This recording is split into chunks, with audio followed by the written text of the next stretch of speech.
ഇപ്പം നിങ്ങൾ കണ്ടില്ലേ, ഖുർആൻ ഓതിയിട്ട് ഒരുത്തൻ പ്രസംഗിക്കുകയാണ്. ഖുർആൻ അയാൾ തഫ്സീറൊക്കെ എഴുതിയിട്ടുണ്ട്. അത്രേ സർവമത സത്യവാദം ഖുർആൻ അവൻ പരിഭാഷ എഴുതിയിട്ടുണ്ട്. എന്നിട്ട് എന്താണ് വാദിക്കുന്നത്? എല്ലാ ദീനും സത്യമാണ്. എല്ലാ കൂട്ടരും എന്തിനാണ് പിന്നെ അള്ളാഹു അവൻ്റെ കിതാബുകൾ അവതരിപ്പിച്ച് അവൻ്റെ റസൂലുകളെ നിയോഗിച്ചത്? റസൂലുള്ളാഹി സ്വല്ലല്ലാഹു അലൈഹി വസല്ലം എന്തിനാണ് മക്കയിൽ കഷ്ടപ്പാടൊക്കെ പെട്ടത്? അബൂജഹലിനോട് നീ നിൻ്റെ ദീനിൽ നിന്നോളൂ, നിനക്കുമാണെങ്കിൽ സ്വർഗത്തിൽ പോകാമെന്ന് പറഞ്ഞാൽ അവർ പറയും അഹ്ലൻ വസഹ്ലൻ, ഞങ്ങൾ തമ്മിൽ എന്തിനാണ് പ്രശ്നം?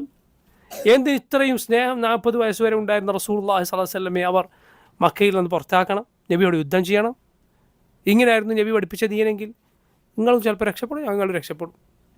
മനസ്സിലായില്ലേ? അള്ളാഹുവിൽ വിശ്വാസം ഉണ്ടായാൽ മതി. അവർ അള്ളാഹു ഉണ്ട് എന്ന് വിശ്വസിച്ചിട്ടില്ലേ? അള്ളാഹു ഉണ്ടെന്ന് വിശ്വസിച്ചിട്ടുണ്ട്. അള്ളാഹുവിനോട് നോമ്പെടുത്തിട്ടുണ്ട്, ഹജ്ജ് ചെയ്തിട്ടുണ്ട്, ഇഅ്തികാഫ് ഇരുന്നിട്ടുണ്ട്, അള്ളാഹുവിനോട് പ്രാർത്ഥിച്ചിട്ടുണ്ട്. ഒക്കെ ചെയ്തവരാണ് മക്കയിൽ മുശ്രിക്കുകൾ.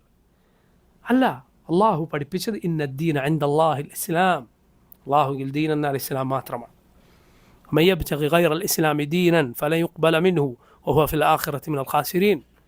ആരെങ്കിലും ഇസ്ലാം അല്ലാത്തത് ദീനായി തേടിയാൽ അവനിൽ നിന്ന് അത് സ്വീകരിക്കപ്പെടുകയില്ല, അവൻ നാളെ പരലോകത്ത് നഷ്ടക്കാരുടെ കൂട്ടത്തിലായിരിക്കും.